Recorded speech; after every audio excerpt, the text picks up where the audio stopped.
I'm Stephanie with Best Corporate Events. There's a recent Microsoft study that came out that polled remote workforces. And what they found was that 73% of the people that they polled want more flexible work options. But 67% of the same people that they polled said that they either want more opportunities for in-person work or for more collaboration. So this presents an interesting dynamic that seems a little bit conflicting that we have to navigate as managers of hybrid teams. One of the dynamics that we've noticed with a lot of the hybrid teams that we've been working with is that in-person people tend to get a lot of the attention, while those who are remote are often forgotten.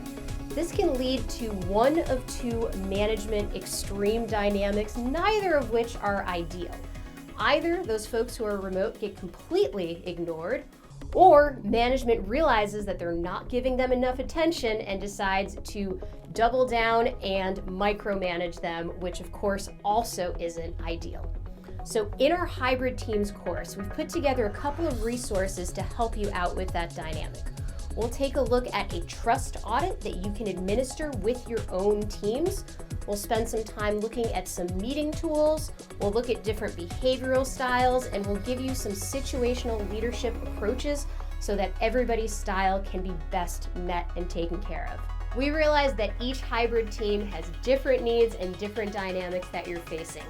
So contact us. We can get on a call with you. We'll figure out some ways to customize this course to make sure that your hybrid team's needs are met.